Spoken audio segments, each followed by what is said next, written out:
Opinions on mix versus fundamentals? Well, okay, so it's not a perfect question because it's not like one excludes the other, first of all.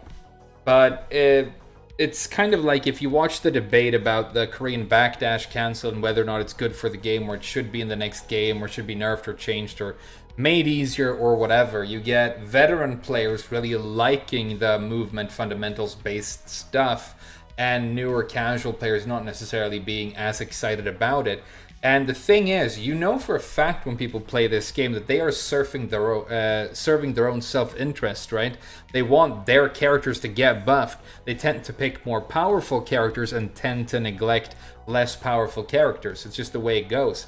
A lot of it's subconscious, so it's not like people are always trying to gamify and maximize their chances of doing well, by picking to win. But it happens. There's a tendency for that sort of thing to happen. And so veteran players obviously have learned these fundamental things, and that is why they want them to be there, because that's how they distinguish themselves. They are showing that they are better and have put in work because they can do all these things that not everybody can do. And so if you remove that, first of all, it feels like they've wasted a lot of time, because the modern Tekken that they're playing now doesn't require these skills that they've spent a lot of time, years and years developing. So that's one thing that's frustrating for them. But then it's also like the game moving further and further towards being mix-up based makes it bridges the gap between skilled and less skilled player all the more. And because Tekken is known for being a difficult game that is fun and rewarding to be good at, it kind of damages the core of what motivates people to spend so much time learning it. And like a thought experiment to illustrate what I mean is, if you are playing against the best Tekken player in the world, like somebody who's like winning multiple Evos or whatever, and you're quite new and you're not nearly on that level, if you're in a match and you can force that opponent, this master player, into a genuine, true 50-50 mix-up where none of the options, you can't option select out, and both options that can potentially come out here in this true 50-50, and true 50-50s don't really work and don't really exist that way. It's a little bit more complex than that, but for the sake of this example, right? If neither option can be reacted to or done anything about, and it's just a guessing game, then you are likely, 50%, likely to deal a bunch of damage to like the best Tekken player in the world, right? And because damage is so high and walls exist and amplify damage even more, if you're able to do that, say, twice in a row against a very good player, then you can take that round. And so mix-ups, and also the ability to force the mix-up situation, because that's the other thing. If you're less capable and you're playing against somebody more capable, it's not that you're going to struggle to apply your mix-up. You're going to struggle to get into the situation right before the mix-up is applied, locking them down or gaining the advantage, or creating the setup where that mix-up is applied, right, where the opponent has to guess. That's the hard part, right? But that is why I think whenever you have that debate, should we like go further towards mix-ups or further towards like technical execution and difficulty, it's going to come down to what you're trying to get out of the game and how long you have been playing it for. The reason I think like more fundamentals based and technical Tekken is better and should be what is focused on is simply this: all the casual people who might not want to play on a high competitive level, many of them are going to start striving to be better at the game. And now there's this lofty goal of becoming a good, technically capable Tekken player for you to strive for. And it's really rewarding to make that journey. And eventually, they become the great players of the next generation. And I think that's really cool. That's one of the reasons it's fun to make content. I usually, like when I made my early YouTube videos, I would make videos about concepts that I understood recently and that I had started applying now, which meant that people who were like not as far as me down the path could like watch me, holding the lantern up and going, it's this way. And that's why I thought it was really cool to like make instructional content about this game.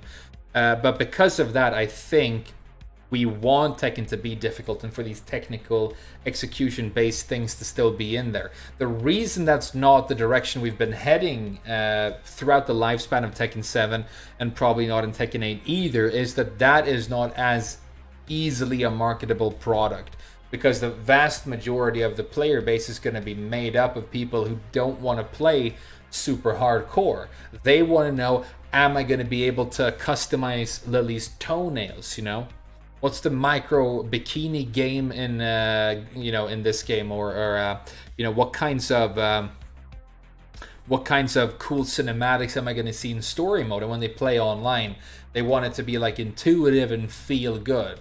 But that's also, for me, that's a refusal to interact with the game in a serious way. And you bought it, it's yours, you own it, you enjoy it every way, any way you want. If you buy the game disc of Tekken 8 and you use it as a frisbee, that's completely legitimate because you bought it and you do whatever you want. But if you want the experience of playing against another person to be intuitive, easy, and for there not to be a skill gap when your opponent is more experienced than you, that is you wanting to feel good right now and not have to worry about difficult things and not have to experience delayed gratification and all these things. It's about you being a bit of a bitch in a lot of ways. Not necessarily always, but to a large extent, it's you being a bitch. And so engaging with the fact that you suck and having it demonstrated to you like 1,000 times in a row online, or way more than 1,000 times in a row, and then seeing the gradual improvements. That's the magic of Tekken. Probably the magic of fighting games. That's why people keep playing them, right? And so you want to sell all these games, but you still need to retain this core of what makes them special. Otherwise, the culture starts withering, and there are no keepers of the flame because they're not interested. And the huge marketing that is provided by content creators all over the world and competitive players, and stuff like a very, very serious offline scene. Namco want to make money in esports, right?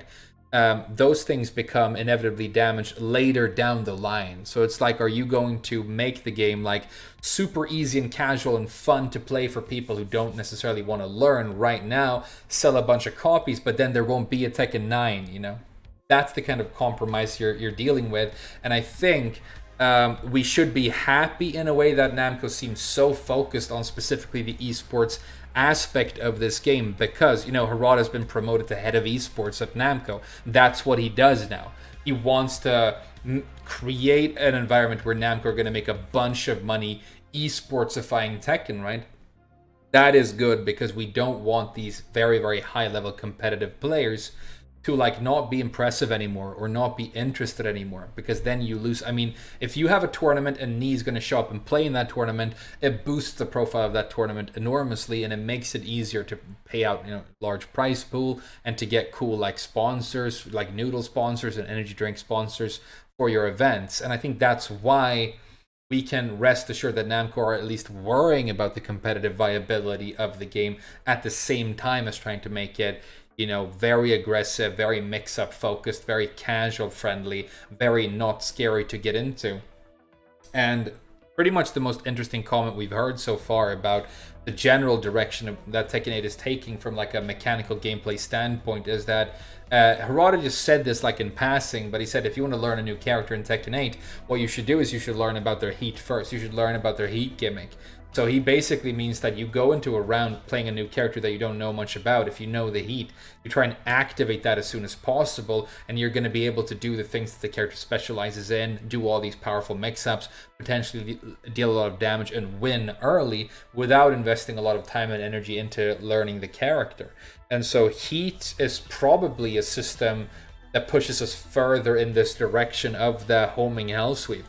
Tekken being less focused on micro evasion and fast decision making, visually confirming whiffs, and more about very, very easily and ergonomically forcing a mix-up situation and then flipping the coin, right? So it's almost like every character is some sort of weird mix of Anna and Huarong. And I know that sounds like a horrible, horrible nightmare, but maybe it comes out as something that is actually very fun and playable. It's going to depend on how much of that core based in fundamentals, very technical and difficult heart of what makes Tekken special endures, even though they're making all these changes.